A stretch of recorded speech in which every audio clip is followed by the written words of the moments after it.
So Katrena Friel is a business coach for the conscious, a business mentor to the awakened, international speaker and award-winning author. For those that want to become an expert in the field of excellence, through 7 streams will be amazing. It's a really great story that she has. Discover how to become an expert in your field of excellence and make your soul purpose a reality. Discuss your secret dreams with someone that can make them a reality. Katrena is the how you have been waiting for. So welcome, Katrena, to the workshop. Thank you so much for coming. And gosh, with all my heart, I wish I was there. I am a touchy-feely, huggy type. So not being able there to touch you and kiss you and hug you is really breaking my heart. But let's really make this work and put the effort in and participate. Remember, we wanted to make sure I could hear you, and we've tested that so I can hear you. And I also can see you. So if you do raise your hand, I've written down who is sitting where, so I may be able to throw to you reasonably easily. But, you know, just bear that in mind, that I want to get through all your questions today. So the first exercise really was to ask you to write down all your questions. Now, there's probably 3 types of questions that you're going to have. One is, you're going to want to know about the creative process. Is there any secrets or tips that I can give you around making the creative process happen a little bit more easily? The second type of questions you're going to want to ask me are technical questions, because writing a book is, you know, in a Word document is probably not that difficult for most people. But then what do you do after that? Once the book is written and you've edited and proofed it, what do you do with it then? You may have some technical questions for me. So, you know, write those ones down. And then the third kind of questions that people have for me are mindset questions, where, you know, things that you'll be battling with as an author are things like self-doubt. Who am I to write this book? You're going to have confidence issues. You're going to have mindset issues. There's going to be limiting beliefs, barriers inside your mind that are holding you back.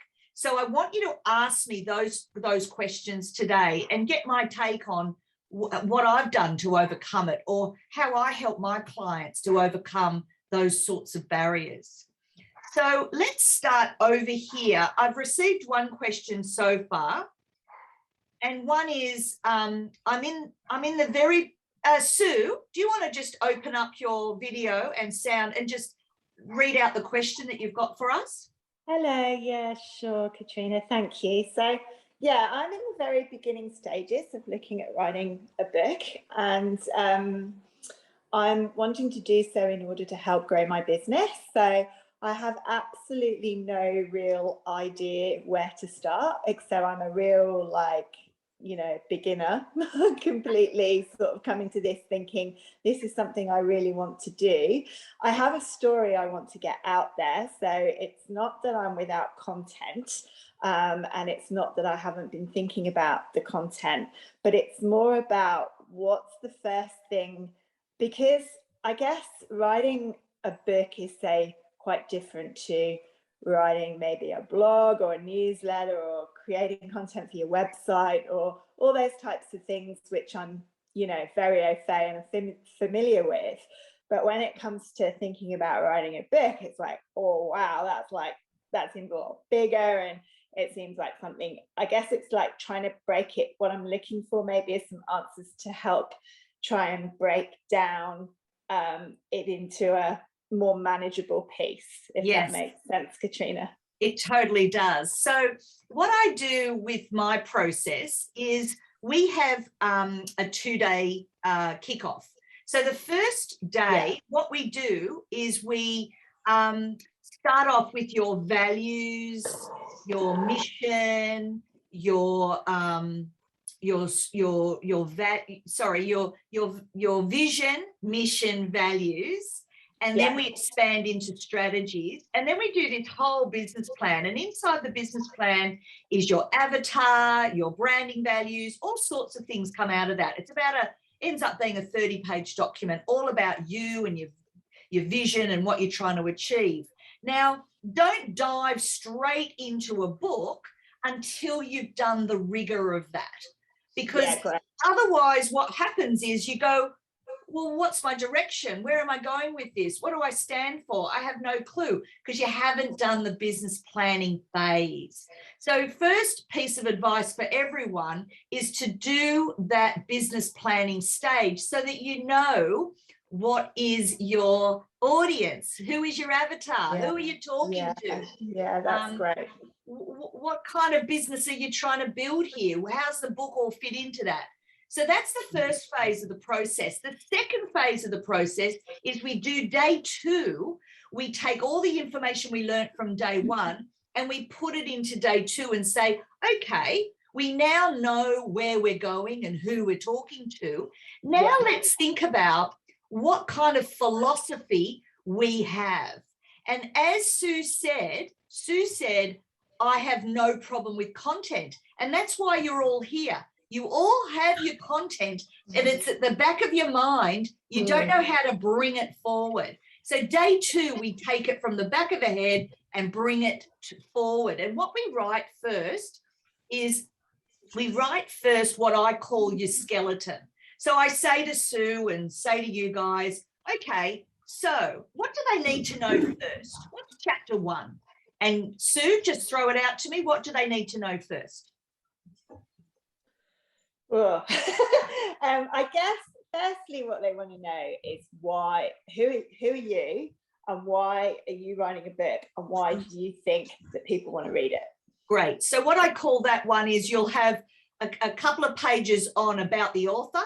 So that's already been framed up early on in the book. Then you might do an introduction where you sort of go, this is where we're sort of going to go. And then you might do a welcome, or you might do the welcome first and say, hello, everybody, this is why you're here and this is what the journey is going to look like. And then introduction, meaning frame up what it is that you're about. So there you go. That's kind of the process, is we just go chapter 1, chapter 2, chapter 3, and then we end up with, let's say, 7 to 10 chapters in the order that we intuitively feel might work. And from there, we then go back over it and we sort of just check that the flow is right. And often we'll make adjustments to, the flow, and we'll go, oh, we can't teach that until we've taught that. And we need to say this first and then we need to say that second. So just do a very rough draft, everybody, about what's your philosophy, in what order should they learn it. And there you've got your skeleton. And then what we do is we go back throughout the day and add meat to the bone. So what we do with the meat to the bone is we sort of say, all right, so you said they needed to know this in this order that we've chosen. What direction are you going to go in this chapter? And then what happens is the client will then launch into what they know about that thing.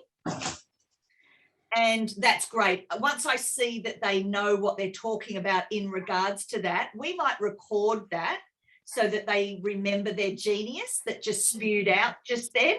I always record it, guys, because I tell you what, stuff that comes out is genius and you don't want to miss those moments of magic when they happen. So always I use Otter.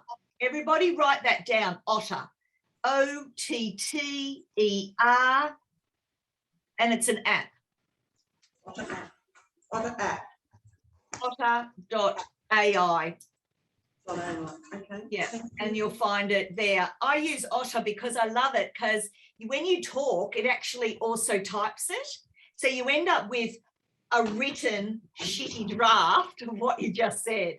So it gives you a place to start. You can copy and paste that in and then start to edit it down. So what happens in one day, we've given you the skeleton, we have given you a little bit of meat on the bone, and anything that you've recorded or has been transcribed then creates some blurb for you to start to write. So by the end of that day, you go away, and I strongly recommend that while you're in the flow is you write that book and put aside a couple of days.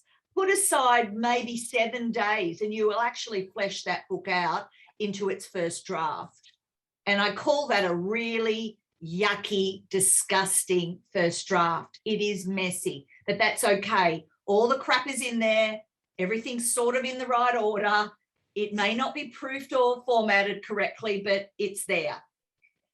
The thing that happens with authors is there's nothing worse than starting with a blank page. Never, ever, ever start with a blank page.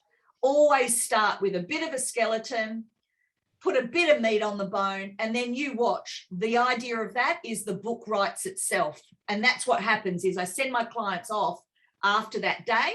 And the other day I had a client start on Friday, Saturday, did the process last Friday, last Saturday. They had the book back to me in the first draft by Monday. That's amazing. That is amazing, all because they had that structure and they took my advice, and while they were in that momentum, they carried on. They didn't stop, wait for a couple of weeks and then go back to their skeleton and their meat on the bones and go, what? What was all that? So I strongly recommend when you do that process with yourself is keep going. When the creative spirit arrives, use it. Do not ignore the creative spirit or this creative spark when it comes. If you wake up at 12 o'clock in the morning, 3 o'clock in the morning, and the creative spirit is with you, oh my God, get out of bed and start to write, because the spark comes at all sorts of weird times. And when you're an author, what that means is you're an artist, and artists paint at any time the spark occurs. And so does the writers. Writers want to grab those moments of sheer clarity and sheer genius and, you know, grab it and run with it. I cannot recommend that enough. Do not lose momentum. And if you can write a book in a day or 3 days and just nut it out, great. I strongly recommend that, rather than when I've seen my clients go, I don't have a lot of time, I've got a full-time job, and I'm also trying to write my book, and I put aside an hour a day or an hour a week, I'll guarantee you the book will take a year to write. Wow. So I couldn't afford for my clients to take up their 12-month program all with just waiting for them to write an hour a day. It doesn't work. You really have to do it in chunks, major chunks. Major chunks. Yeah. Sorry, is anybody asking a question? Did you have questions there, Charlie? Yes. Charlie's got some questions she's gathered. Yes, we've got one from Julie here at the back. Katrena. Lovely. Julie, what's that brought up for you? I have some questions about, I have 3 different questions. Let me find the most useful one. So I'm writing a book, it's more of a business book about training. Training? Yeah, that's right. To train the trainer book? A bit like that, yeah. One of my questions are all technical. And one of them is, did you find a publisher before you started the book, or did you find one, or some help with the book, like an editor or something, or did you find that later when you'd already done that draft? People can spend years and years and years and years and years and years and years and years and years waiting for a publisher to go, oh my God, you're a genius, it's amazing, let me spend some money and let me get this book out of you. I don't recommend that, because what you're doing is you are putting your life into the control of somebody else. What I recommend, guys, is self-publishing. And what will happen is if you write a book that's amazing and you've got a platform that they can leverage off, the publishers will come knocking. But don't wait around for publishers, because you could be waiting 10 years, and that's a great excuse for an author not to write. Is there, you know, so my belief is you can self-publish, which means you can take control of your life. You can do the rigor of writing the book. You can get the book out there globally and instantly, and then just get on with your life. Start doing the work around the book. And a book in isolation is absolutely useless. What you want, Julie, is for your book to open doors for you to speak. When you speak, you then have leads out of that. Out of those leads, then they'll buy your training, coaching, mentoring, facilitating, and consulting. A book in isolation, guys, if you earn $5,000 a year out of your book, you are in the top 1% of Australian authors. No way. So who can live off $5,000? A book in isolation is absolutely useless. What you want to build is the 7 streams of income around that. And the book is a position. It's a positioning tool. It's saying that you are the expert in that thing. And for Julie, it's saying, I've done the rigor. Here is my philosophy. This is what I believe to make you more successful. Read the book, and now suddenly people want you to speak. Suddenly people want to buy your training and your coaching. A book in isolation is not going to make you much money. Ask publishers how much they sell of each book. It's not a lot. And they're not really out there promoting you in isolation. They've got a whole bunch of people that they need to promote. So what they're looking for is people that have big profiles in the first place that they can leverage off. Now, if you've already got a platform yourself, then you don't need a publisher because you can promote yourself. And remember, the book is just a way to get you onto stage to be able to keynote speak. And keynote speaking, you earn $8,000 to $12,000 per speech. So it doesn't matter what happens to the book. In fact, it doesn't even matter if people buy the book or not. The book got you on the stage. Then the money is in selling the training and the coaching. There's not a lot of money in the selling of the book. You know, earning $20 off each person is really not going to feed the family. Tracy.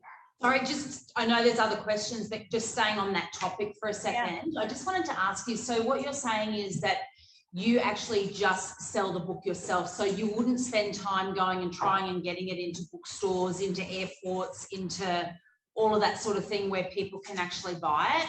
Okay, or it's like, or if you self-publish, they won't look at you for that sort of thing. I don't see, I'm asking, I don't understand how it works. Yeah, well, first of all, ask yourself, why do you want to be in airports? Usually it's an ego response, like I want to see my book up in lights. But then I want to ask you, if your book was in an airport, of all the books in that room, why would they pick up your book? Remember, they don't know you. It's like 1,000,000 to 1 chance. Or let's say, of all the business books on training, for example, let's take Julie's example, why would they pick up that book? They just, to me, the chances are pretty small that they're going to go, oh my God, that's the book for me. And so my view is the book only becomes interesting to somebody after they've seen you speak. Once they see you speak, they're now connected to your heart, they're connected to your soul, they're connected to your message, and they just love the vibe of it all. Then they run to the back of the room and buy a book. But thinking that that's not as good as somebody going, oh, I'm in an airport randomly looking for books. Oh, there's your book. Fantastic. You might sell 2. It's just the statistics are not great. So for me, I don't care about the airports. I don't care about being in a bookstore. What I care about is my books getting me on the stage. Once I'm on the stage, I can then sell my program. I'll never get to sell my program if I was never on that stage, and probably if I'd never had the book that opened the door. Can you see? This is 25 years experimenting, guys, just so you know. This is not something that I've just come up with over time. This is me talking to authors over 25 years, and everyone that I've spoken to who has published a book has made literally no money. Yes, they got to photograph their book in the airport or in a bookstore, but my question is, did it sell through? And when it doesn't sell through, it ends up in the discount bin, and then they just throw them away. And there's so many authors that if you earned $5,000 out of that process, that would put you in the top 1% of Australia's authors. So Total sense. yeah, so sorry that I have very, very fixed views on this. It's just that I am all about control for you and your career. Do not wait around for a publisher to say, oh my God, I want you. Just get on with it, get it done, and go live your life and make shitloads of money out of your 7 streams of income, and use the book to create that opportunity to get it out there. So yes, I'm very, very fixed on my views, but publishers have authors coming at them all day, every day. And really what they're looking for is somebody with a lot of followers to leverage off of. And if you've got that, then, you know, Hay House or one of those guys will pick you up. Yeah. So let's get on to other questions. Charlie, who have we got next? If all of us can write a book and just do it ourselves, isn't it a bit like when we're at school and you just say you're in a band and then suddenly you're cool, you know, everybody's got a book, so suddenly everybody's credible. Yeah, absolutely. So just so you guys know, 5,000 books a day are being loaded up onto Amazon. So, you know, writing a book is one of those things that I think has become very fashionable, just like blogging became fashionable. But what blogging never did, or podcasting has never done, is it doesn't have the gravitas that a book has. And I don't know why that books have still maintained their status, but I would guess that they have maintained their status and their gravitas and their importance because it takes a lot of effort to write a book.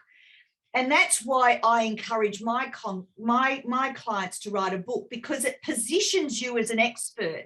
If you're just a blogger, you're just a blogger. If you're a podcaster, you're just a podcaster.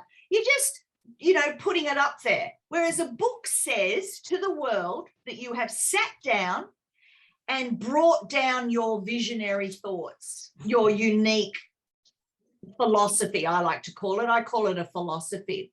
Now, your first book should be your philosophy. But the trick with writing your first book, your first philosophy, is that you do not give away the farm. The farm is given away at your training for a couple of $1,000 or $3,000 to $5,000, or your big signature program for $10,000. You don't give away the farm and write your encyclopedia in a $20 book that costs you $10 to make.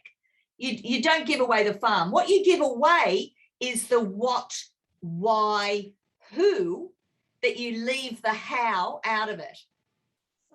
So you don't write the how. The how, they have to come and become a client for you to get that information. In the books, I do a little bit of how. You might want to give them a little bit of exercises to do, but don't give away your whole 2-day program. My 2-day program for corporates, let's say the Leadership Management Masterclass 2-day program, is $9,900. Now, I'm not going to give away all that in a $20 book. But what I am going to do is say, here are the key things that I cover that you guys need to know from a leadership management perspective. And so I would go through my key thoughts and then leave it at that. So then that leadership book would get me keynotes. Those keynotes would then get me corporate clients who will then spend the $9,900 to then have the 2-day program. Mm-hmm. Does that make sense, everyone? And this is for you, Julie. This is an actual strategy for your business. If you're going to write a Train the Trainers guide for professionals, and I know this relates to Tracy, because Tracy wants, you know, Tracy, you're business to business, business to consumer. Yeah, you've got 7 streams of income there for you. Yeah, so I've got another question. Love the idea of writing a book in first draft in 30 days. how do you best recommend structuring those 30 days? So I think I already answered that question, didn't I? Saying do it in a big chunk if you can. What I recommend is go away for 2 days and just write it. Yep. Just get it out of you in 2 days. I wouldn't wait for 30 days. 30 days is too long and arduous. I give my clients 30 days, but I really shouldn't. I should say to them right now, go and write it for 2 days. Because you remember what you said day one. You don't remember what you wrote 30 days later. Yeah. I just wanted to ask you, and this is all part of the putting off because, you know, of your self-doubt and all that sort of thing. But, you know, I'm amazed. Like, I've been going to write a book for 4 years now. And still haven't. So that gives you a bit of an indication. So, but, you know, one of the things, you know, you listen to so much outside noise, and I know I've got to stop doing that. But, you know, one of the things that I get caught up on is, you know, how long does it have to be? How many words does it have to be? And I already know what you're going to say to me, but, you know, is there a golden rule? You know, sometimes I see someone's book and it's so thin and tiny and I think, oh, Jesus, is that all you had to share? Yeah. I agree with you. All those things go through your mind. So do you have sort of a set wording that you should stick to? Yeah, I do. So, for example, if you have a look at this book, this is my first book in a series of books under my brand Refresh Your Thinking. And this book started off much thinner than this, and over the years the beauty of self-publishing is I can update this book anytime I like. So every time I reprint this book, and this book goes back a long time, like this has had many iterations, but I update it all the time and just finesse it, modernize it, do whatever. But this book all by itself is $1 million model. That will get me on the stage in any audience. That stuff in there is 7 steps to success. That's it, 7 steps. Now, to write a book, you've got to get to 80 pages. 80 pages of a 9 by 6 inches book. This is a 9 by 6 inches. So this is a stock standard size. 80 pages will make it a book. Anything less than that, it's a booklet. So do 80 pages plus. But even then, if you gave me 80 pages, I promise you, once I've finished editing it, formatting it, proofing it, it'll be 150 pages. Because I'm going to spread it out. I'm going to make it look beautiful. I'm going to make sure there's plenty of white space and that it's easy to read and that everything's spaced out beautifully. So one of the things I want you to do is change it to not single lines, but 1.5 lines. And you'll find that's a really beautiful read. It's nice and spacious. And then if you did around 15,000 words I've got books that are so thick it's ridiculous, you can go up to sort of 20,000. But let me just say these days, remember, you're not giving away the how. You don't want to write an encyclopedia because no one will read it.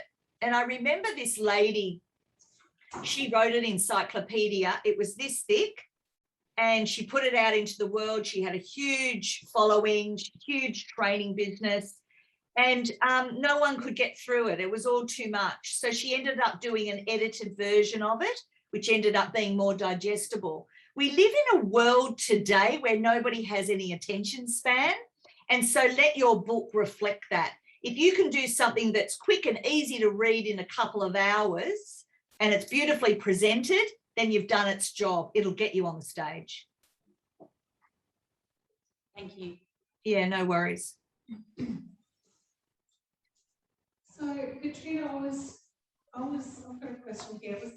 I'm going right back to, I think I want to write it. So I think I want to write a book, but I don't think I write very well. So how do you distinguish a book that is written well and a book that's not written well? Yeah, that's a really great question because most of my clients come to me. I've got dyslexic clients. I've got clients that can't write very well, never great readers. And that's when an editor like me will come in, because my job is to polish the turd.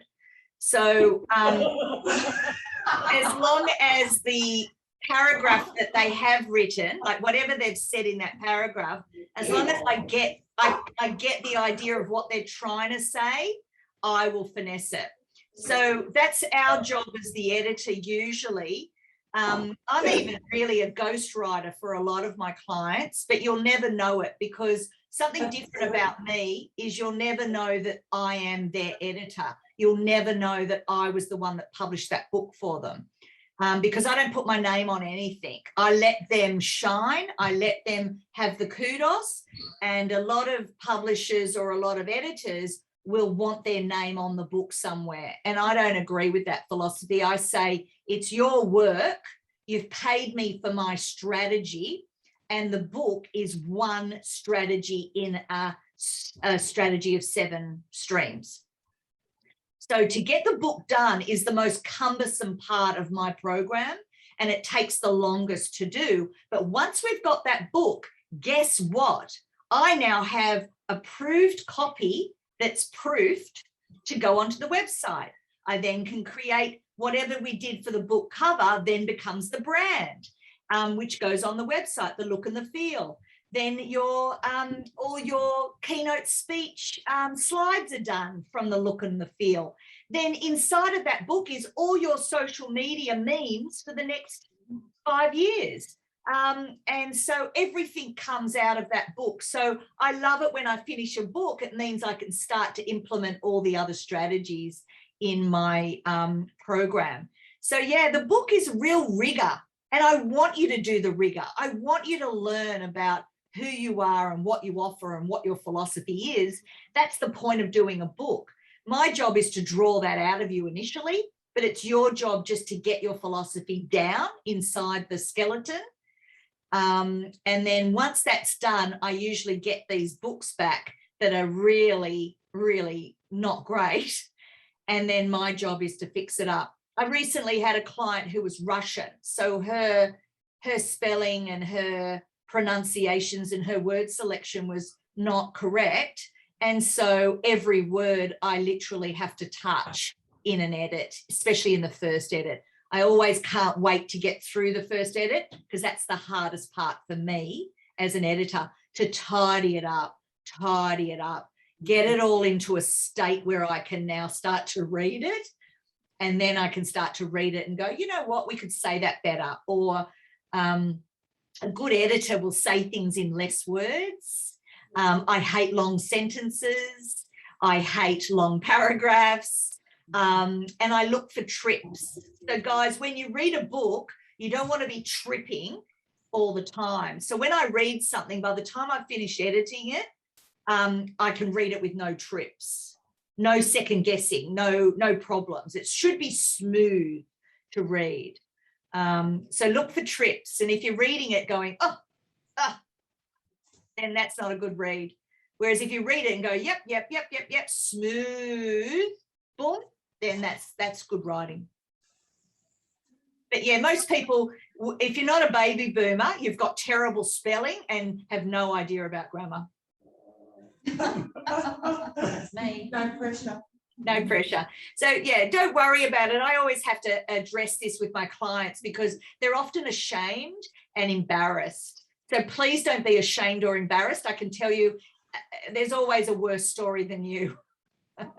Yeah, and that's really important, like the editor's role. And I think sometimes, you know, if you haven't gone through that process before, we don't understand that role that the editor does. Yeah, you'll be amazed at books that the top people have written that have all been pretty much ghost written. For example, a really great example, do you guys know the radio Kylie and Jackie O? Do you guys know Kylie and Jackie O? Yeah. So of course they've got a platform, and of course Kyle is probably a good one, but do you think he wrote the book? He did not write the book. What they do is they just interview him, record what he says, and then write the book. for him. He would never sit down and do the rigor of that. He probably can't. I mean, I would guess, I bet you he's not a great writer or doesn't like writing or wouldn't be a good speller or good with grammar. But he's a superstar and he's got a platform. So straight away, a publisher is going to want to take that money, and because he's going to sell more books than, say, Tracy will, even though Tracy's book and her career and her message is way better than what Kyle will write. It doesn't matter. It's Kyle's got the platform. So he will naturally sell more just because his book will do well at the airport, because people just want a light read, bit funny. They know the face, they buy the book. Whereas there's Tracy's book sitting next to it and nobody knows who Tracy is. So they won't pick up that book, but they'll pick up a book from Kyle. I mean, come on. Ridiculous. But that's the world we live in, guys. We live in a world of influencers, and that's all anybody cares about is your numbers. And that's not fair. And who cares? But that's just the world we live in. Not much time. They have not much, concentration span. So if you can do your book in 80 pages and it's a quick read, great, do it. Question. Do it. Very nice question. Mine sort of doesn't, it's not relevant to what sort of everybody's talking about with business and things, but I was just wondering, when you are talking about, if you're talking about sort of your life or A memoir. Yes, and what are the laws with like mentioning people or mentioning names? Like, what do you do, with that? I know, one of my favorite books was Maggie Tavares, and she mentioned everybody. And I just loved it. I loved her honesty. And but are there laws like on what you can do? You have to wait for people to pass over before you can? Well, it depends. So a lot of my clients, they have in the book, they're talking about their journey, but then they teach at the same time. So you sort of say what your experience was and then do the teaching so that people can take a learning out of it. And that's all that matters. Nobody really cares about your story. It's what's in it for me. Write that down, everyone. What's in it for me? Write a book that's got the audience, the reader in mind. Don't just do a memoir unless it's just for your family. I can do you up a memoir, no problem. That's just going to be distributed among the family. That's a different thing. Whereas if you're doing, here's my journey to success, here's the 7 things I went through, and you're going to pepper the whole book with your story, then that's better for the reader. The reader wants to know what's in it for me and can I relate to you? Are you teaching me anything I don't know? Now, back to your question, Jerry, is the law. Now, the law, people will only sue you if they've got the money. Now, if most of my clients have mentioned their mother and their father, and in some of my clients' books, they've been molested, raped, there's been some sort of major trauma. Now, you may not name names. If it's from a legal perspective, you may change the name for legal reasons. That's one way around it. The other way around it is to have a chat with them and tell them that you're going to write a book and give them the opportunity to read it before you publish. So you say to them, here's the manuscript, have a read of it. Let me know if this is true from your point of view. Because remember, your truth and their truth are 2 different things. It's not universal truth. It is just your story versus their story. And most people mention their mothers and fathers in most books. And, if your mother's passed away, then great, you can't do any damage, but you've got sisters and brothers and cousins, and do you really want them knowing about all that stuff? So the only hurdle you need to get over is yourself and whether you can bear the brunt of the impact of it. Yeah. So, Jerry, I ask you, Is the impact going to be horrendous? And are your family going to be horrified?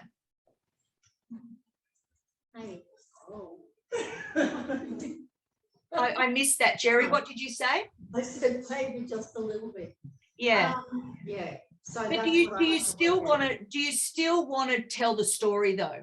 Yes. Yes. Well, then tell the story, Right, and just be aware that you're going to have an impact, and you're going to have a very negative impact, and they may stop talking to you for a year or two, or they may never talk to you again. You just never know with these things. I don't know your story, and I certainly don't know your family. So if I wrote a story about my sisters, they would not be impressed, and I wouldn't do it.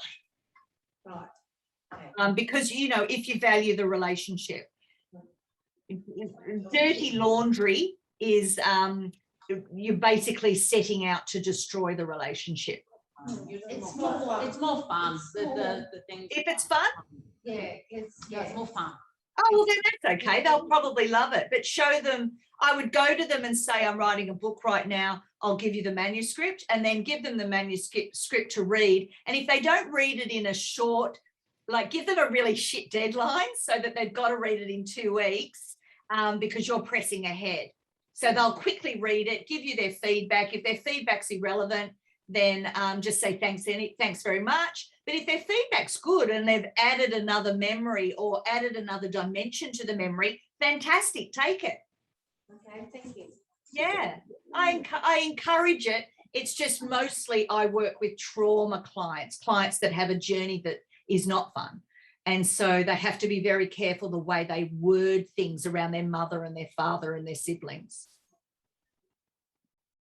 Yeah, it's horrifying. Katrena, Yes. I'll move this way. Here I am. How are you? Good. I'm going to sit. It's a bit different what I'm doing. I'm wanting my business to stand for something more than it is. I'm a photographer, so I want to create a book, and it's been long in the works so far. But it's a photography book about homeless people's hands, and then this story how those hands got there. But it's I want to have it in a journal format. So I wanted a practical book.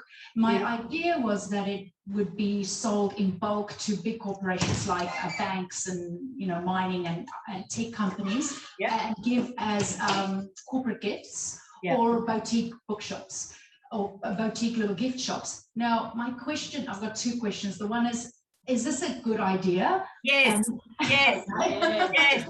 So it will be, I'm not going to waste my time and then offer it to them and then they're going to say, no, we don't do that kind of thing. It depends how you do it. And it depends if you're good at selling to corporates, because corporates, I've sold to corporates my entire career. So I know how to do it, and there's a bit of a process to it. So get really good at getting past the gatekeeper into the corporates, into the right person that can make that decision about that type of book. And one of the things I want you to do is, because you're doing print on demand and because you're self-publishing, what you can do is the front page can change to have a letter from their CEO. Lovely. Yeah. So do that. And the other thing you can do is add their logo. So you can do, it's called custom printing just for them. So if they order 1,000 books, you will do the CEO letter or the letter from whoever and the logo on there, and then send them out to them, and that is theirs. Great. Now, the other question is, I'm not going to make any profit. I'm not taking any profit, just the expenses of it. So should I get sponsors to do the printing and for free, or is it just the profits minus expenses go to? And I was thinking something like Bed Down, or I've been working with a few domestic violence charities, but I'm moving more to the homeless. So would that be better to minus expenses, or let someone pay for it? I wouldn't do it that way, because you're going to put a lot of effort in, I can assure you. And you can get let's say Landed, the book, customized, Landed is say $12 per unit. You sell that to the corporates for say $20 per unit, which in their mind is the cost of a normal book. But Yeah. this is customized and special and on brand for them, and making them look like they've done something for the community. Mm. So then take those profits, and you can do one of two things: is use the profit to fund your next project, or two, make a donation back to the homeless shelter. Yeah, that's what I was going to do. Is Yeah. I didn't even want my logo on it, but then you mentioned things like you need to get over yourself. You're too humble and modest, and that's boring to me. What I want you to be is, I want you to be very, very well known, because if you do this for a year and you sell this into 3 or 4 corporates, they will start calling you. And I want you to be well known, like Oz Harvest. Yeah. Oz Harvest, she has a very high profile. She's now got a PR agent, so she's out there even more, if you've noticed. But she is high profile. You need to be high profile. You're a personality. You're the one that provides these opportunities for corporates to look like they're doing something when they're not. Oh, wow. Okay. Thank you. I could speak to you forever. I could speak to you forever. And on that note, guys, everybody has a free discovery session. So I'll sharing. So 0412 537 053, send me a little text and I will get in touch. We'll organise a meeting so that I can go through your particular issue. And you can see from what I just did with Janine, what you're thinking and what it could be is often two different things. And because I've been in business for over 25 years, I've seen a lot of ways that you can maximise the opportunity, because writing a book is amazing. It is amazing. And I tell you what, there is nothing you will do that will give you more sense of accomplishment. Nothing. I've created loads of businesses. I've created loads of books, and nothing gives me more delight and more joy than when a book is birthed. It is amazing. And you will feel very accomplished. And by doing the rigor of a book, what happens in that process is you transform into the expert. The thing is, you're not an expert yet because you haven't put yourself through the rigor of writing your philosophy down. And so when you transform into the expert, you feel like the expert because you now know what you stand for, you know what you teach, and you know what you've got to offer. And then we create a business around that. So just know that there is a transformational thing that goes on when you write a book, and I highly recommend it. It's very, very good for your confidence. The reason why you don't have any confidence and you've got a lot of self-doubt is because you haven't done the rigor yet. Once you've done the rigor, that does start to dissipate somewhat.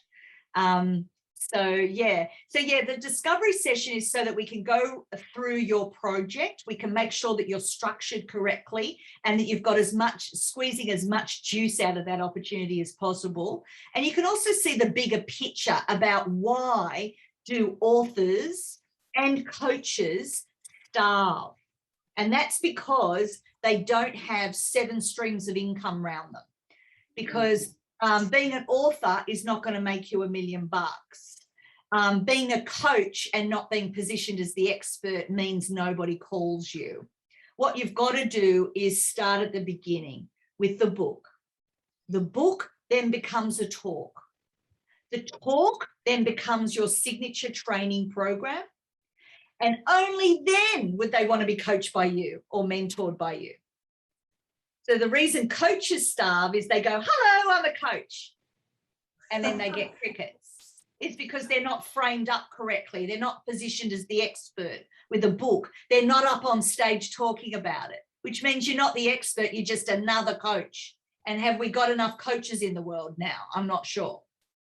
There is thousands, tens of thousands of generalist coaches that have no specific brand, don't stand for anything. They're just a life coach for everybody for any old thing. You don't want to do that. With your book, you want to be the expert in that field of excellence. And Julie, I like your niche. Your niche is train the trainer. So you and I are going to have a very interesting conversation about that, because I know that market really, really, really well. I've trained trainers for over 25 years. So I'll have a lot to say about your project. Yeah, it's very exciting. Very exciting. We've got a hand up out the back there. Mel, do I need a microphone or not? Yep. Just Here comes Charlie.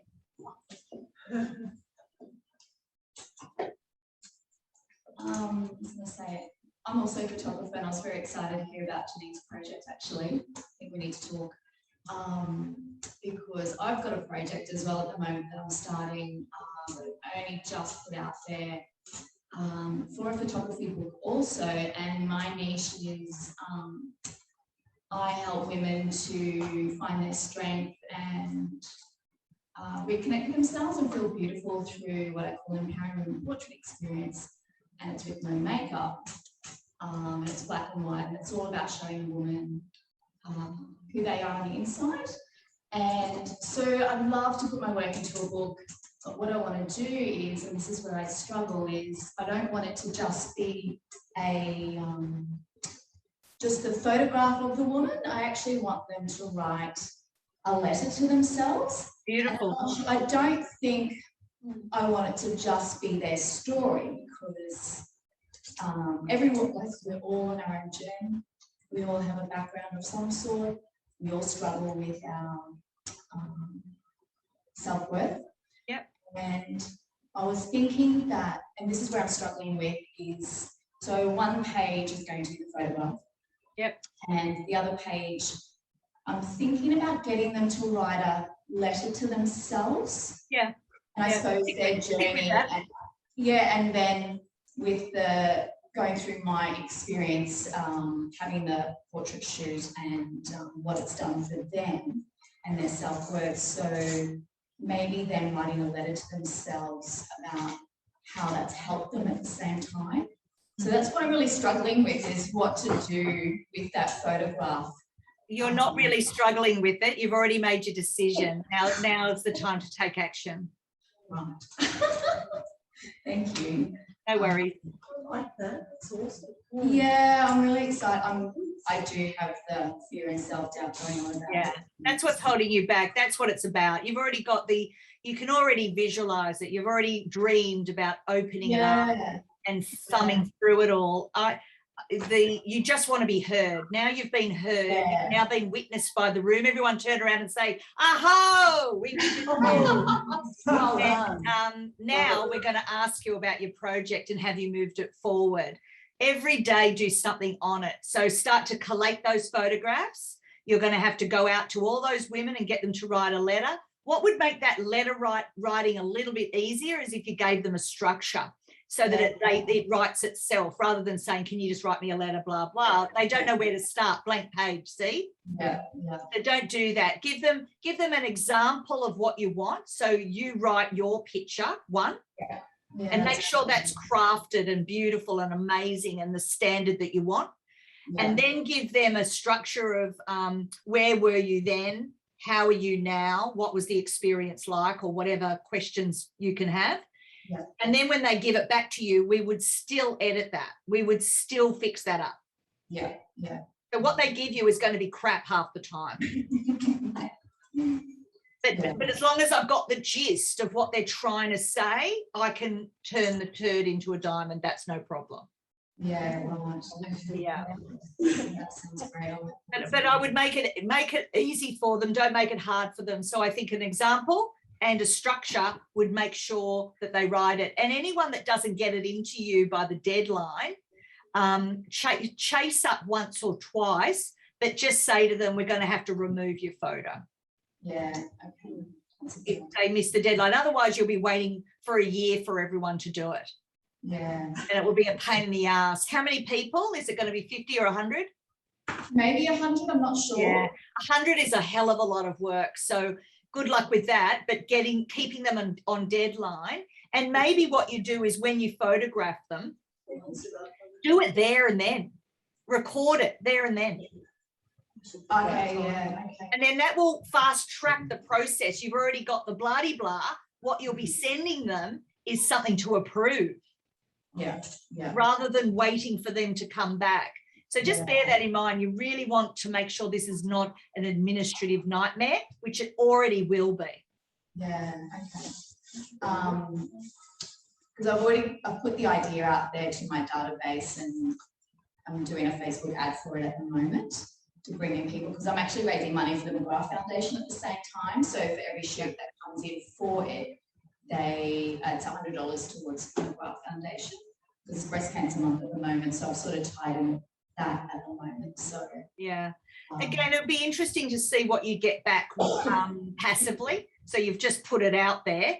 If you don't get a lot of response back, it's because women don't see themselves and don't want to do that thing, because it is very vulnerable and very open. So I think what my gut says, that you're going to actually have to go out there and find women and invite them to do it and sell it in. You've got to tell them why they're doing it. And they're really doing it. You've got to come up with a bigger reason why they're doing it, and that is for their daughters. yeah. They're doing it for themselves. They're doing it to break through. They're doing it to say, I finally accept myself the way I am. Give them a spiel that they can relate to, and it can connect to their heart and their soul. Because if you don't, they just see it on a piece of paper. And women are really good at talking themselves out of things. No. They're not very good at talking themselves into things. So they're going to see a Facebook page and straight away go, oh no, I don't want to do that. It's too easy. Yeah. Because the ultimate thing is to help other women. Yeah. We all get it. We get it, but I don't think you're going to be able to be passive about it. I think you're going to have to sell it in 100 times to 100 women that have been specially selected so that you get good diversity across the 100. Yeah. So don't wait for all the skinny bitches to call in. Go out and get all the different colours, all the different shapes and sizes, and all the different ages. Yeah, sorry to all the skinny bitches, but you know. Don't hold back. No, I want more. You only did it for the laugh. I don't actually mean it. I bloody love it. Awesome. Yeah, no, that's amazing. Thank you so much. We will talk further, Mel, about that. So make sure you have a session, and we'll go deeper, and we'll get the strategy all formulated, ready for you to go. And we'll even get the script right so that women want to get involved, and you're addressing the elephant in the room right up front in your cell, rather than letting them do their story in their head about why they're not good enough to do it. Yeah. Okay. No, that sounds amazing. Thank you so much. No worries. Does anyone have any technical questions about #1 bestseller or IPI awards or any of those sort of things? No, just right.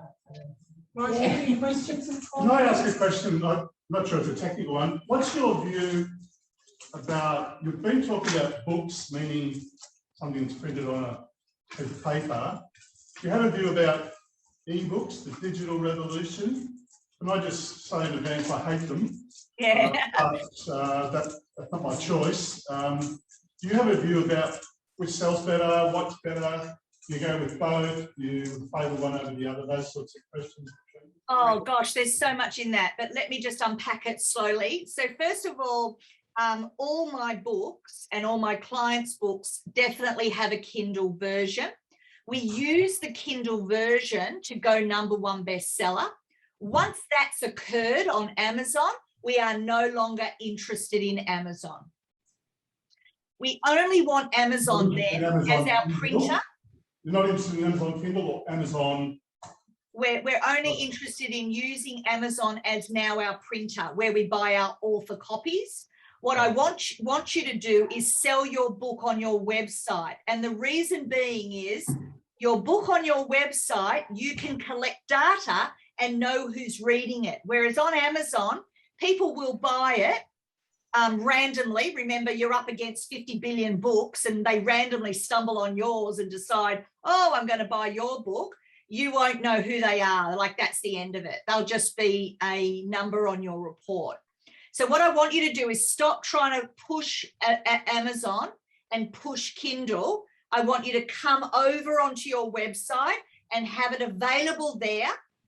You buy stock, you buy say 10 or 20 stock you will have in your room, in your office, so that when you get an order off your website, you sign it. So it's a signed copy, and everyone wants a signed copy of the book.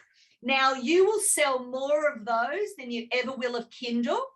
Kindle, Amazon can have it. If somebody wants a Kindle, let them buy through there and let Amazon do the admin for that purchase, because then it goes onto their Kindle device and it's all easy peasy. What's your view about what people prefer? Do people prefer a hard copy book that they can take to the beach? Or do people prefer it age-related, or what's your view about that? 40% of people in the world are kinesthetic, which means that's why books never disappeared, because 40% of people want to touch and feel a book. There is another 40% of people that are visual. So if your book is full colour, and we do full colour books now, if your book is full colour, then the visuals are going to want that. Whereas on a screen, the book experience is not the same. The only people that are buying Kindles are people that, and I might load up on Kindles when I'm traveling, because I can travel with 50 books inside my Kindle.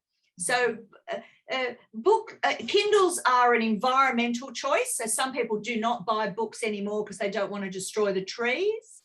People buy it because it's lightweight. They'll get a Kindle because they can load up on all the books. So that type of buyer is going to buy a Kindle regardless. But remember our strategy, guys. The book has put you on stage. You are now a speaker. Only now are they connecting with your message. And guess what? Up the back of your room, are you selling Kindles? You're selling books, signed books. That's what they want. They want to take a T-shirt home from the rock concert. They may never read the book. Absolutely. They just want a T-shirt at the rock concert, a program from the opera. That's what the book is. I've sold $10,000 programs to people that bought my book, but they never read it.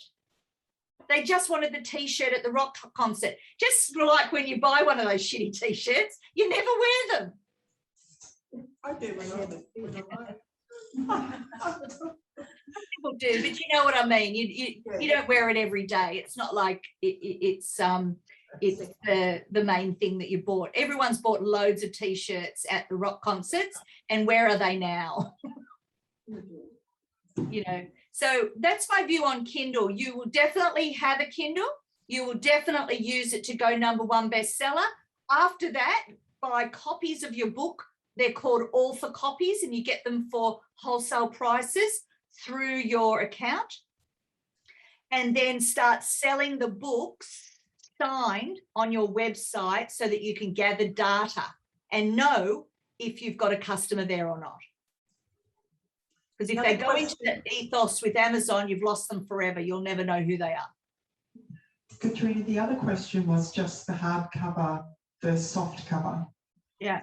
I think that was another question. Oh, no, I meant hard book versus digital book. Okay. Yeah. Oh, Yes. that's okay. Yeah. Mine's about 500 grams, isn't it, for the postage? That's a big critical one to remember when you're writing a book. Yeah, but it's a minor issue. I think with people, they jump ahead to these little niggling issues when really just write a really good book. Make sure that it's the book you're proud of, regardless of its size or how many words or how many pages. Just write what you need to write. I never worry about 500 grams. I never worry about that because I don't sell my books that way. I'm selling at the back of the room where people are not worried about postage. If I've run out of stock, then I've had to post them, and people don't mind spending money, you know, $10 or $15 on an express post bag when they've already connected with your message. Remember, it's a heart connection now. It's not just a random purchase. So when they've heart connected with you, whether they spend $20 with you, $30, $40 or $50, they actually don't mind. That's why I don't sell my books I don't encourage my clients to sell their books for $19.95 or $20. My clients sell their book for $39.95, $49.95, because it doesn't matter. They've connected with your message. They need your book. They want your book. Whether it's 20, 30, 40 or 50, it makes no difference. But you may as well, if you're selling at $39.95 or $49.95, do it, because it positions you again as not a discount bin author. It positions you at a very high level. People thinking, I'm spending $50 here. It's very likely I'm going to read that book. But if it's $20, they might not. So really position your pricing to reflect your position in the market.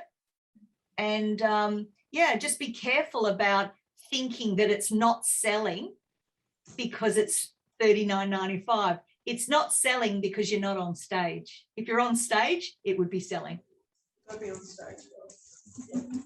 Yeah. Yeah. Yeah.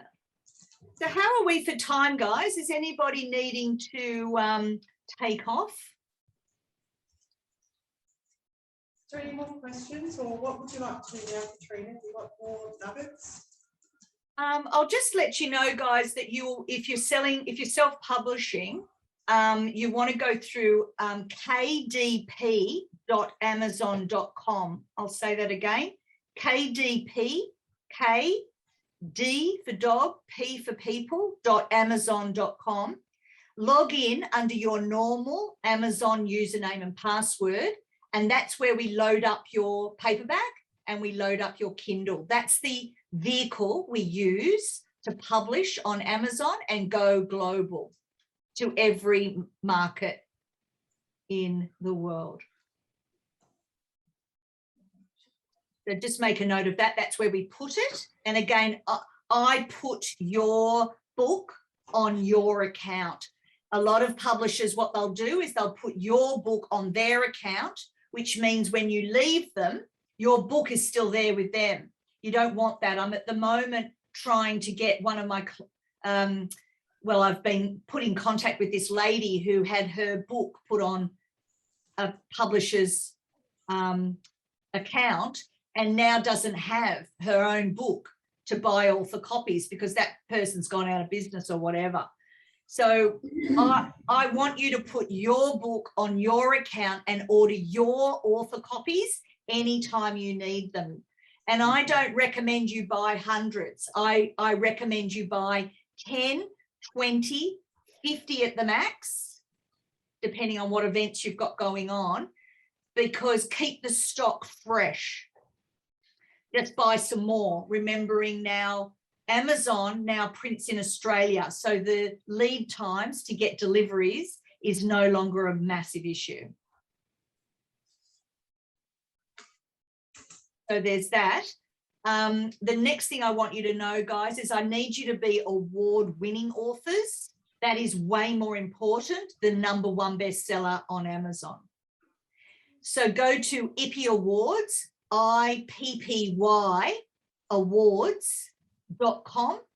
And when you've got your book, in that year that you get your book, I want you to send off a copy of the book to the IPPY Awards in whatever category you think is appropriate and get an award. You want to be an award winning. My first book, Sex Sells, it's all about sales, is an award-winning book. Now, once I became award-winning author,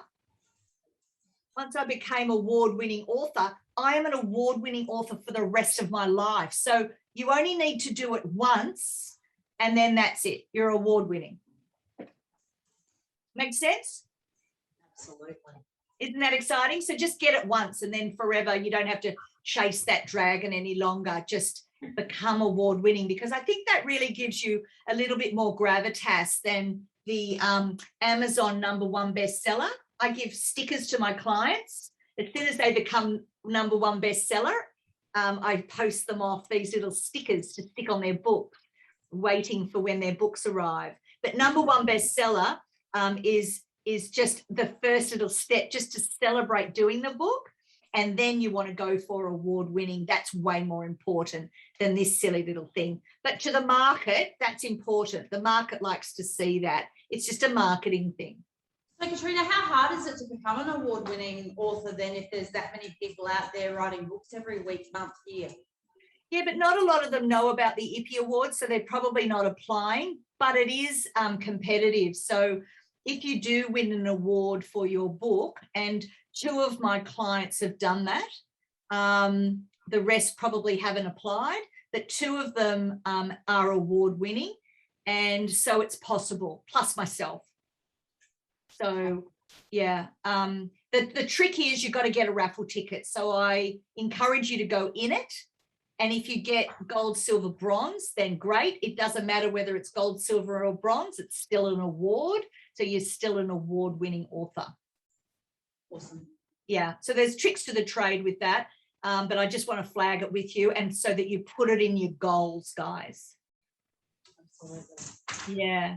So hands up who is a little bit more demystified about the book writing process. Has everyone got something to take away today? Absolutely. Oh, good, good, good. Anyone have any other sexy questions? I just have one, Katrina, if that's all Fabulous. right. Go for it. I know you've covered so much, and thank you, because I think it's been an amazing session. Thank you. But what's the biggest thing, and I appreciate that this is really likely to be unique to each person's story, but what's the biggest thing that can set you apart from the rest to get you on stage? It's all about my business, Becoming the Expert, .com.au, guys, is the website, becomingtheexpert.com.au. Inside that program, what sets you apart is the fact that you've got the book, you've got the website, you've got the keynote speech, you've got the signature program, which is your training program, and then you've got the coaching, mentoring, facilitating, and consulting. When you present that to the world in all its glory, you are very attractive to people wanting to book speakers. Whereas the problem is not many people are structured and presented, positioning them as the expert properly. They look a bit mishmash, or they look a little bit backyardy, or they look a bit ugly, or a bit old-fashioned, or all sorts of things I've seen over the years. What you want to look like is a confident speaker. And when I say speaker, guys, what I mean is speaking on podcasts, speaking on radio, being presented in magazines, all these PR things are all really good, but nothing compares to being on a stage live with your books up the back, with them filling in the form for a free discovery session for you to build your business. I've tried it all. I've seen my clients do it all, and nothing gives you the results like speaking live on stage. So what sets you apart is the way you present yourself. So you first look for the opportunity that fits with you. Then you reach out to them on LinkedIn, Facebook, Messenger, email, all of the above, whatever, just saying, hey, hi. Then in my program, I give you a script on how to approach them so that you kind of are doing that in a sexy way. If it's an $8,000 or $12,000 keynote opportunity, then you actually send them a kit. So if you have a little look, just hang on 2 secs. I didn't actually expect to show this today. This is a big, beautiful box. Can everyone see that? Yeah. Inside the beautiful big box, this is what I would send out for an $8,000, $12,000 speech. It's all beautiful. There's my philosophy there. And inside here is the book. And because it's flick the switch, they get given a little switch. And because I want to have a cup of coffee with them or a cup of tea with them, I actually have in here a beautiful little pack of tea. But I didn't just buy ordinary tea. I wanted to buy special tea that is actually from a charity so that they understand that, you know, can you see I'm building up my value so that people, but this is the high end world. To get on a podcast, you really would just send out a little note, a little email or something, and then they either they go to your website, they see you, and if you don't look good, they won't get back to you. If you look good, then they'll go, oh yeah, she fits with my brand, I'll get her. Yeah, great. Yeah, there's so many podcasts out there. There is thousands. I belong on the podcast side, guys. I want you to, a good investment is, I'll just go and get the website for you. Because looking for podcasts is really hard. There's billions of them and it's really hard to sift through it all. So one of the things that's been created out of that particular world is thepodcastcollaborative.com. I got in the early days at $9 a month, but I think it's different now. But still, whatever they're charging, get it, because it brings all the podcasts together in one database and you're able to sift through what it is you want to talk to, what market you want to talk to. Okay, great. So that just makes our lives so much easier. I never had that before. So now I recommend all my clients jump on that. They're great tips. Really good tip. Awesome. To find out who are all the podcasters. But that's a great way to start. Before you hit the stage, you might want to do about 10 different podcasts just to warm you up and see how quick can you get your message across and how, you know, credible are you. So, you know, podcasts are a great way to practice what it is that you've created and just practicing your message.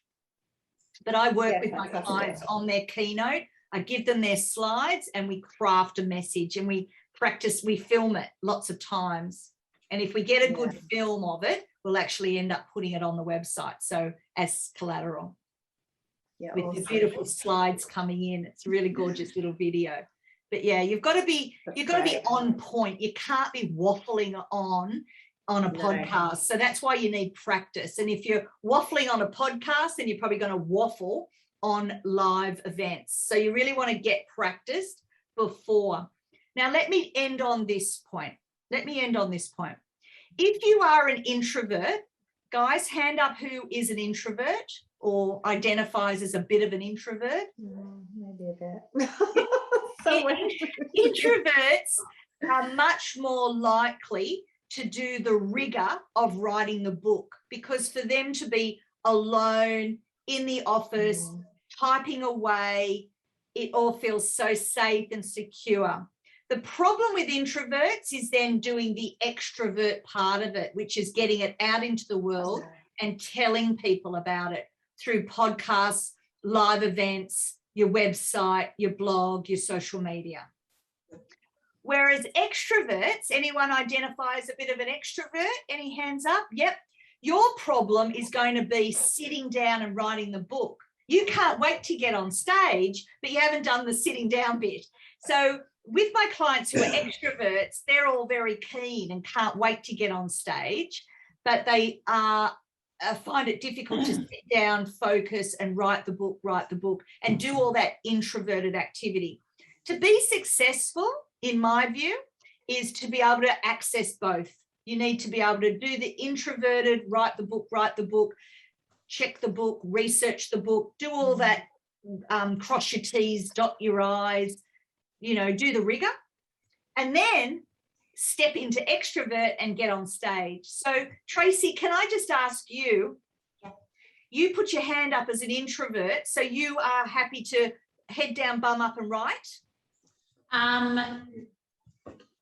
Yes, I am, but my problem is excuses. My problem is fear. My problem is jumping all over the place, you know, even if I have a structure.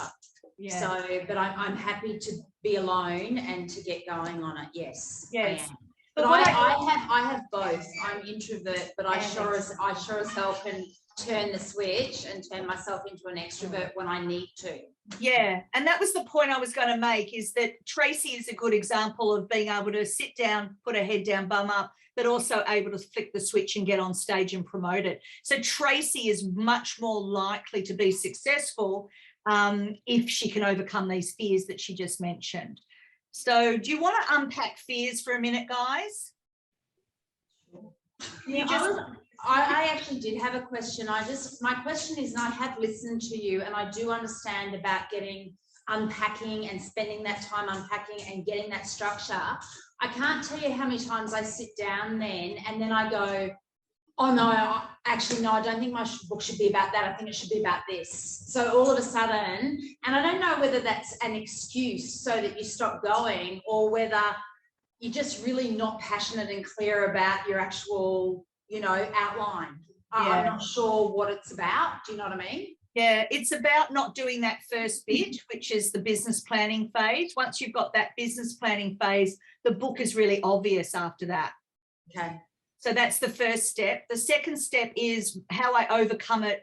I call it shiny pebble syndrome, how I overcome that for my clients. And I just did this with my clients on Friday, Saturday. We did the business planning on Friday. We did the philosophy day on the Saturday. And because she's got shiny pebble syndrome, I also outlined for her the other 5 books. Now, what that does is it says to the unconscious mind, relax, we're going to write that book as well. That's awesome. That's yes. brilliant. Now, with you, Tracy, you have 13 books inside of you. Now, your job is to get them out one at a time. You can't birth more than one baby at a time through the birth canal, right? So a book is like a baby. It's 9 months gestation, then you birth, and then there's the baby to protect and take out into the world. So the purpose of having a program like my program, Tracy, is that we sit down, we nut out the 13 books and we relax your unconscious mind, and then we say, and this is number 1. Right. And we do the skeleton on that, then we put the meat on the bones, and then I say, do not focus on anything else other than that. Just get that shit out of you. Okay. And then while I'm editing your first book, if you feel so inclined, begin your second book. That's just and do the exact same process. That's amazing. Yeah. Because the guys on Saturday, we've got 5 books. By Monday, she had 5 book covers. So her unconscious mind is relaxed. I'm currently editing the first book, and she's already reported that they're halfway through their second book. That's awesome. Yeah. So it's psychological. Book writing is psychological more than anything else, because all the problems about writing are actually fixable, whereas your mindset is the thing that holds you back. So let's just throw out into the room all the fears that you can think of. And if you don't give them to me, I'll give them to you. But let's address those elephants. So thank you, Tracy, for opening the safe space so that everyone else feels like they also can tell their dirty little secret to the room. Like, what are you scared of? What is the worst case scenario? What possibly could happen here? That no one gives a shit about what you've got to say. Yes. Well, the thing about that, let me just address that psychologically, is no one does give a shit about what you're Good to know. Good to know. Well, it's what I say to myself. I say, nobody gives a shit. I tell you when they give a shit, Tracy, is when you're up there and you're teaching and they're connecting to your message through their heart and through their soul. Now they give a shit. At the moment, they don't give a shit. Okay. So I write the book safely in a little bubble, knowing that nobody knows that I'm writing this. Nobody cares. Nobody's noticed yet. And then when I've done the rigor and I've firmed up my baby and my baby now can live outside of me, now I will protect the toddler by presenting well and making sure that she's the prettiest baby in the room. Make sense? Absolutely. Yeah. Give me another one. Come on, I love this shit. Another fear is being judged, because you know Yes. people are going to judge you, and you know that's going to happen. That's a part of life. Yes. But how do you get past that mindset? Write this down. Ready? What other people think of you is none of your business. So you're focusing on the wrong thing. I can't control what is going on in your minds right now. There could be people in the room saying, gee, she's up herself. Gee, she's too confident. Gee, she's not very pretty. Gee, she's fat. I bet you she can't write anything. Who's she to talk to us? That all could be going on. But am I worried about what's going on in your head? No, I'm worried about my own performance. I am focused on giving value. Now, I can only do the best I can do. Here it is. This is me being the best I can be right now under these circumstances. Can you imagine how much better it would be if I was in the room? I just said that. I just said, oh my God. Can you imagine? And Janelle's experienced it. She knows what I'm like in a room. But I'm doing the best I can. What is going on in your head with all your shit and all your upbringing and all your judgments is none of my business. Just do your best.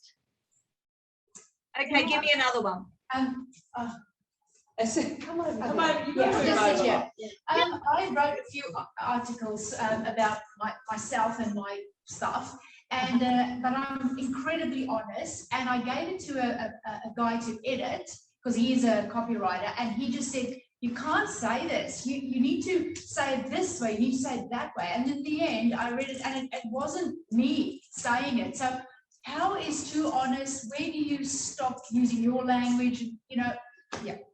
What he is saying is that is too vulnerable for him. It is not his position to give you that advice. That was the wrong advice. If you felt you could write that and you felt you just wanted to edit it and just tidy it up a little bit, but you were ready to go with that, then who is he to edit you? Well, he's the professional. No. So I took his words. Your level of vulnerability is your level of vulnerability. It's not the same as mine. So what you can say and what you've got the guts to say is more than what I can say. And I say congratulations, because if you can do vulnerability, you are the next Elizabeth Gilbert. If you can't do vulnerability, then no one's ever going to give a shit. You haven't revealed enough. It's not heartworthy. So, Janine, I love you. Do not allow that to ever happen again, and you can never be too vulnerable. If you're willing to go there, then go there. Just know that the rest of us can't do what you can do. Was the danger he also said was that he put all his fears into you. But no, you're trying to sell a brand that you are confident and blah blah blah, and you know what you're doing, and then you go out and you write that. So that's why it made sense to me when he said that to me. Yeah. But it just wasn't me, the stuff that came out. So it sounds to me like it's in an article you can only write so much. You're very limited. So all we're seeing is all the messy bit. What we want to do in a book is we want to show your messy journey and how you overcame all that bullshit, and now you're the confident woman. In a book, you get that opportunity to show that, whereas in an article, you didn't have time. And so he was just saying, why are you putting your fanny out there like that? We don't want to see all that just yet. All right.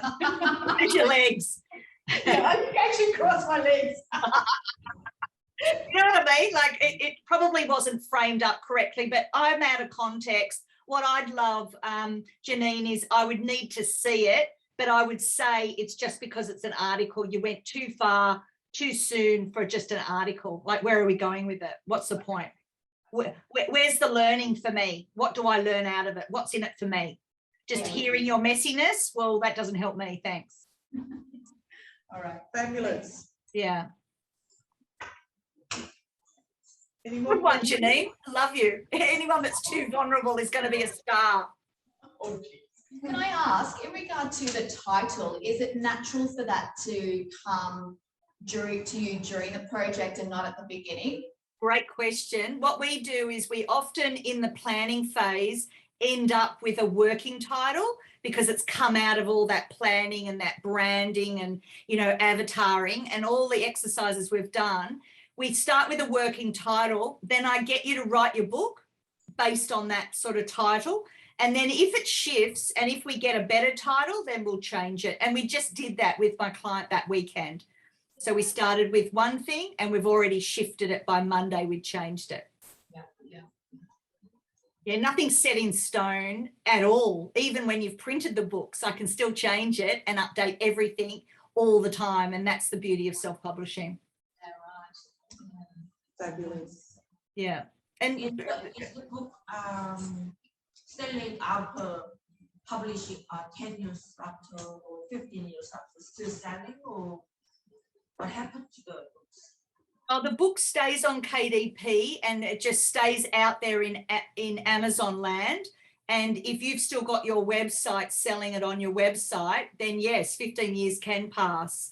But with your book and with your brand, they tend to evolve every 5 years, to be honest, guys. So if you're sitting on a website or a book that's 15 years old, you probably would have had about, you should do a book a year, really, just for fun. Fabulous. A book a year. I'm up to 5, but I'm too busy doing everybody else's. Can everyone see the lump behind me? That's the pile of books that I've done recently for clients. Wow. Yeah, and you can see that they're all different sizes. You can see them all on the website if you want to go and have a little look there. But everything has a brand attached to it. Everything has a signature program attached to it, and everything has a coaching mentoring program attached to it, so that you're getting your average spend per customer is around 10 to 20,000 instead of $20. Awesome. Yeah. So any more questions? We might wrap up the session, Katrena. Yeah, let's wrap up the session. Wow. I don't know if I need to stand up, but That's a very much a content-rich session for us today, Katrena. I can't say how grateful and happy we are to have you here on screen. I would have loved to have you here in person. Could you imagine the impact that would have had on you? You would have been sending us a little behind the heads, I'm sure. Secretly. But thanks again. We will certainly do a wrap-up email as well, so that we can have the contact there for you for the discovery session, that complimentary session. So thank you for that great offer. And just from everybody in the room, thank you so much. I certainly got a lot out of this session too. So let's give her another round of applause. Thank you, guys.